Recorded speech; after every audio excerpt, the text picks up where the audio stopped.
네, 뉴욕 현지 연결해서 조금 전 마감한 뉴욕 증시 상황 생생하게 정리해서 들어보도록 하겠습니다. 임하람 뉴욕 특파원님 나와 계시는데 안녕하십니까?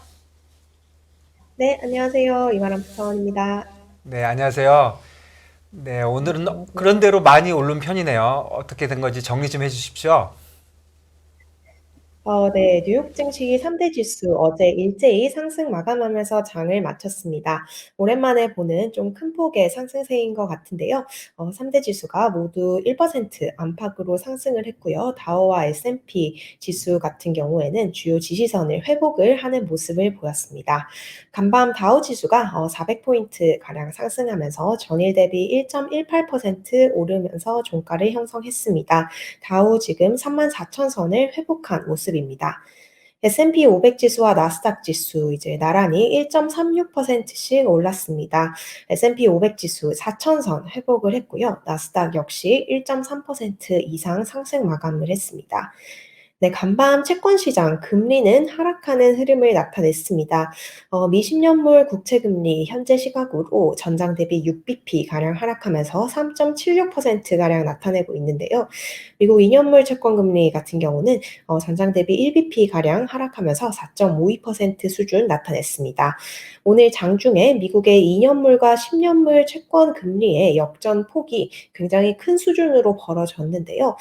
이 두 스프레드, 이 두 트렌치 간 스프레드가 1981년 이후 가장 큰 수준으로 확대됐다고 합니다. 네, 오늘 달러화 같은 경우 전일 대비로는 소폭 하락하는 모습 보였습니다. 주요 6개 통화에 대한 달러 가치 반영한 DXY 107.1선을 나타내고 있는데요. 전일 대비 달러가 소폭 약세를 보이는 모습입니다. 유가는 소폭 상승했습니다. 이제 오늘 기준으로 WTI 월물이 바뀌어서 가장 많이 거래되는 월물이 내년 1월물 WTI 가격이 됐는데요. 1월물 WTI가 전일 대비 1.14% 오른 배럴당 80.95달러에 거래를 마쳤습니다. 배럴당 80달러 회복한 모습이고요. 5거래일 만에 상승한 모습입니다. 간밤 비트코인 이제 뉴욕 새벽 시간으로 한때 이제 15,000달러대까지 떨어지면서 2년 만에 최저 수준으로 추락을 했었습니다. 하지만 비트코인의 가격은 이내 회복을 하면서 16,000달러대를 회복을 한 모습입니다. 예, 주식시장, 외환시장, 금리시장 전부 좀 리스크 온 분위기로 가는 것 같고요. 또 말씀해 주신 대로 2년하고 10년 금리가 지금 가격으로 76bp가 차이 나네요. 진짜 얼마 전에 30, 40 주로 봤었는데 많이 벌어져 있다 이렇게 봐집니다. 장중 흐름도 좀 전해 주십시오. 네, 오늘 이제 미국 시간으로 화요일입니다. 화요일 거래가 이제 마치게 되었는데요. 내일이 이제 뉴욕 증시에서는 제대로 온전히 하루가 있는 트레이딩 데이 중 마지막 하루가 됩니다. 목요일은 땡스기빙 추수감사절 연휴로 뉴욕 증시 휴장이고요. 금요일은 조기 폐장으로 1시에 시장이 문을 닫기 때문에 이제 오늘 그리고 내일이 이번 주에 이제 좀 풀데이로 트레이딩을 할 수 있는 이제 시간이었습니다. 오늘 뉴욕 증시 상승 출발을 했고요. 장중 대체로 상승 흐름 나타냈습니다. 장 막판으로 갈수록 상승폭을 더욱 확대해가는 흐름을 나타냈는데요. 이 소매 기업들의 실적이 생각보다 괜찮게 나왔고요. 뿐만 아니라 보다 작은 폭의 금리 인상을 선호하는 연준 위원회 발언이 나오면서 장 막판으로 갈수록 오히려 상승폭이 커진 하루로 볼 수 있을 것 같습니다. 이번 주는 이제 거래할 수 있는 날이 많지 않기 때문에 어제까지는 거래량이 굉장히 작았던 것으로 집계가 됐습니다.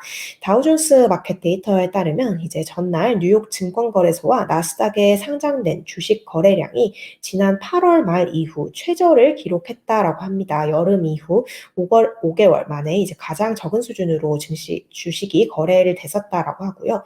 거래량 기준으로 올해 들어 6번째로 낮은 날이었다라고 얘기를 했습니다. 이제 오늘 거래량이 어떻게 될지는 또 지켜봐야 할 것 같은데요. 투자자들은 어제까지 이 시장을 좀 짓눌렀던 중국에서의 코로나 확산 우려에서 시선을 돌리고 이제 다음을 향해서 다 바라보고 있는 모습 분위기로 보입니다. 우선 내일 이제 가장 중요한 발표가 내일 발표되는 11월 연반 FOMC 의사록입니다. 내일 FOMC 의사록이 현지 시간으로 오후 2시에 발표가 되게 되는데요. 혹시 연준이 12월 그리고 그 이후에 금리 인상 속도를 늦출 수 있다라는 기대감을 보면서 증시가 투자 심리가 조금 회복이 된 모습입니다. 네. 휴장을 앞두고 있기도 하고요. 조금 한산한 분위기 속에서 어쨌든 시장은 오랜만에 비교적 큰 폭의 반등을 해준 모습입니다. 계속해서 연준 인사들의 발언이 이어지고 있는 것 같은데 간밤에는 좀 비둘기적인 또 표현이 나온 것 같습니다. 누가 발언한 겁니까?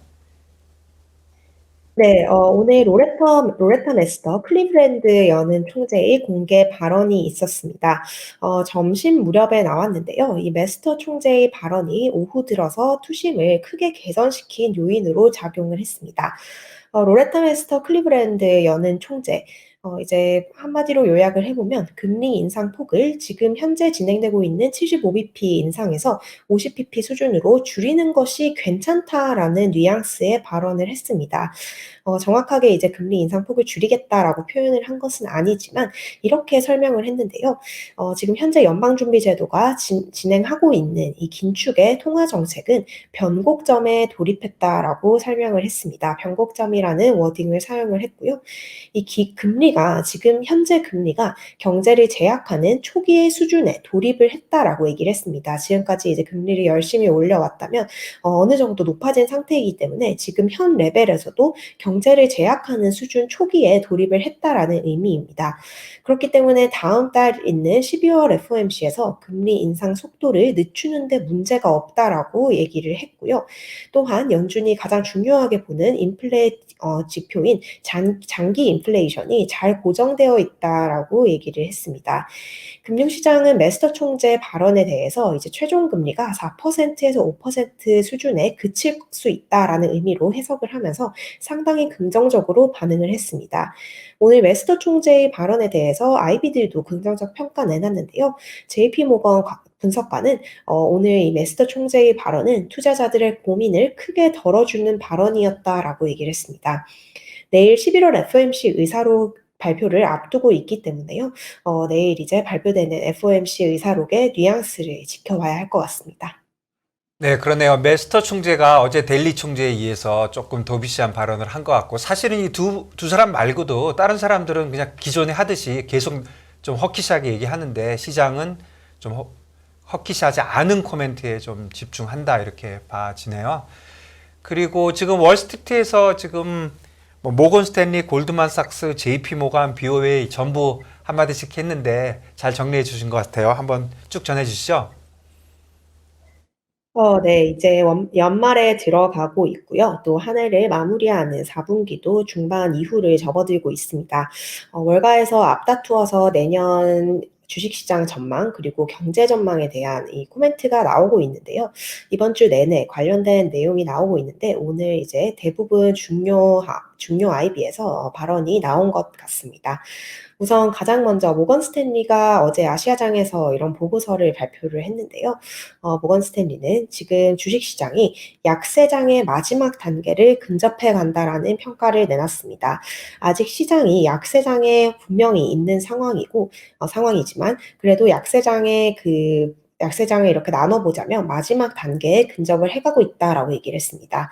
하지만 결코 이제 녹록지는 않을 것이다라고 얘기를 했는데요. 약세장의 마지막 최종 단계, 지금 우리가 있는 최종 단계는 매우 어려울 것이고 연말까지 지속이 될 것이다라고 얘기를 했습니다. 모건 스탠리 내년 S&P 500 전망치 3,900으로 제시를 하고 있습니다. 하지만 내년 연말 전망치가 3,900인 것이고요. 1분기에 S&P 500 지수는 3,000에서 3,300까지 저점을 칠 수 있다라는 비관적인 전망을 하고 있습니다. 모건 스탠리 CIO 내년 1분기를 좋은 주식의 매수 기회로 활용하라고 조언을 했고요. 2024년에 들어서 즉 이제 내후년에 되면 어닝이 회복이 되면서 주식시장이 약세장에서 벗어날 수 있을 것이다라고 평가를 했습니다. 또 다른 월가 투자은행입니다. 골드만삭스인데요. 내년에 대해서 상당히 좀 부정적인 전망을 내놓았습니다. S&P 500 지수가 내년 말에 4,000 수준일 것이다라고 전망을 했는데요. 오늘 S&P 500 지수가 4,000을 회복을 했습니다. 그렇기 때문에 지금이랑 비교해서 내년 1년을 봤을 때 전혀 이 수익률이 없을 것이다라고 전망을 한 셈입니다. 지금 골드만삭스는 한술 더 들어서 S&P 500에 상장된 기업들의 내년도 EPS 주당 순이익을 현재 수준과 같은 수준으로 제시를 했습니다. 즉 기업들의 어닝이 일어나지 더 이상 증가하지 않을 것으로 이제 본 것인데요. 어닝 성장세를 제로 수준으로 봤고 주가 역시 또 오르기가 어렵다라고 전망을 했습니다. S&P 500 지수의 PER 멀티플 같은 경우도 현재 수준인 17배 정도를 유지를 할 것이다라고 얘기를 했습니다. 골드만삭스는 내년 시장에 대해서 이제 고통은 덜할 수 있다. 지금 올해 있었던 것처럼 엄청난 고통은 덜할 수 있지만 얻는 것도 그닥 없을 것이다라고 평가를 했고요. 경제에 대해서는 연착륙이 가능하다라는 것이 아직까지는 자사의 베이스 시나리오, 기본적인 전망이다라고 주장을 했습니다. 네, 또 다른 대형 투자은행 JP모건도 오늘 미국 경제에 대해서 전망을 제시를 했습니다. 네 가지 시나리오를 제시를 했는데요. 결국 가장 가능성이 큰 시나리오로는 미국 경제가 내년 하반기에 위축하는 시나리오를 들었습니다. 결국 이제 경기 침체를 하반기에 맞이하게 될 것이다라는 것인데요.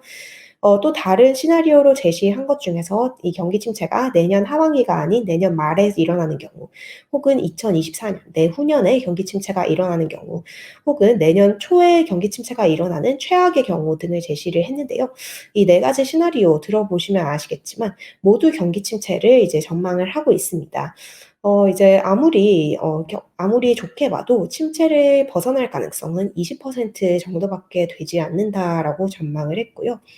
2024년까지 경기 침체가 발생하지 않을 가능성도 28%에 불과한다라고 얘기를 했습니다.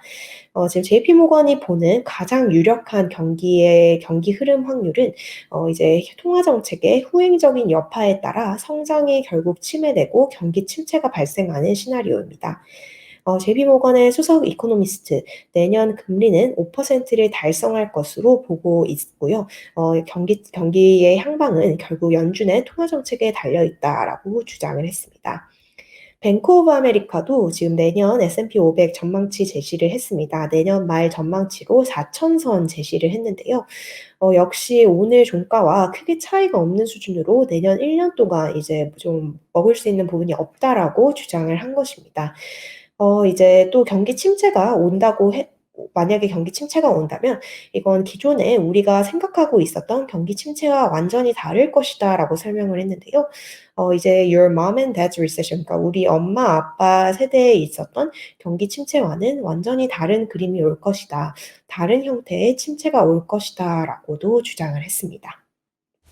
네, 이렇게 주요 IB들이 내년 시장에 대해서 전망을 내놓고 있고 지수 밴드도 제시를 하고 있는 것 같은데 많이 귀에 좀 꽂히는 얘기가 침체입니다. 침체의 시기라든지 강도 이런 것들이 이제 중요해질 것 같은데요. 하나하나 경제 상황을 좀 따라가 보는 게 우리한테는 필요할 것 같고요. 간밤에 경제 지표가 또 나왔지요. 어떤 부분 나와 있나요? 네, 제조업 관련 경제 지표가 하나 발표됐습니다. 역시 부진한 결과를 보였는데요. 리치먼트 연방준비은행이 관할하고 있는 지역의 제조업 활동이 위축세를 보인 것으로 집계가 됐습니다. 이 지수가 2개월 연속 마이너스를 기록을 하면서 이 리치먼트 연은 담당 지역의 제조업 활동이 위축세를 보이고 있다라는 점을 시사를 합니다. 예, 어제 시장이 그래도 좋았던 이유가 메스터 총재 발언 그리고 소매 기업들의 실적이 좋았다. 이 두 가지가 가장 큰 뉴스였던 것 같은데 그 소매 기업 실적 관련돼서 또 다른 종목 섹터 관련돼서도 전해 주십시오. 네, 어제 이제 장을 끌어올린 가장 큰 팩터는 이 실적이 생각보다 괜찮았다라는 점입니다. 미국 이제 이번 주 금요일 날 블랙 프라이데이도 앞두고 있는데요. 오늘 집중적으로 소매 기업들의 실적이 발표가 되었고 생각보다 굉장히 선방하는 모습을 보였습니다. 네, 미국의 이제 최대 전자 제품 판매 업체입니다. 베스트바이 같은 경우 시장의 예상치를 웃도는 실적을 발표를 했고요. 또 연간 전망치도 상향을 했습니다. 주가가 12% 이상 폭등하는 흐름을 보였습니다. 또 다른 소매 업체인데요. 딕스 스포팅 굿즈 역시 실적이 예상치를 웃돌았습니다. 주가가 10% 이상 상승을 했습니다. 또 이 의류업체인데요. 아베크롬비 앤 피치 같은 경우도 실적이 예상치를 웃돌면서 주가가 20% 폭등을 했고요. 또 다른 의류업체 아메리칸 이글 같은 경우에도 실적이 잘 나오면서 주가가 18% 이상 상승을 했습니다. 네, 상당히 지금 소매 기업들이 괜찮은 실적 발표하고 있는 모습이고요. 또 이제 오늘 다른 실적을 발표한 기업 중에 델 테크놀로지가 있습니다. 델 테크놀로지 분기 실적 예상치를 웃돌았고요. 주가는 6% 이상 상승을 했습니다. 많이들 이용하시는 화상회의 플랫폼인데요. 줌 같은 경우 실적이 예상치를 웃돌았지만 이 순이익 가이던스가 예상치에 미치지 못했습니다. 주가는 3% 이상 하락하는 흐름을 보였습니다. 네, 오늘 이제 3대 지수가 모두 상승하면서 S&P 500 구성하고 있는 전 섹터가 상승하는 추세를 나타냈습니다. 모든 섹터가 섹터별 상승률 나타냈고요. 또 빅테크도 상승하는 모습을 보였습니다. 뉴욕 증시 최고 대장주 애플 오늘 1% 이상 상승을 했고요. 마이크로소프트와 구글 역시 1% 이상 올랐습니다. 반도체주 오늘 굉장히 약진하는 모습 보였는데요. 엔비디아와 AMD가 이제 오늘 월가에서 매수콜을 받았습니다. 월가에서 긍정적인 평가가 나오면서 AMD, 엔비디아 3%에서 4% 안팎으로 상승하는 모습을 보였습니다. 테슬라 주가 이제 전장에도 6% 이상 빠지면서 상당히 부진한 흐름 보였는데요. 오늘 반등에 성공하면서 1% 가까이 상승하는 모습을 보였습니다.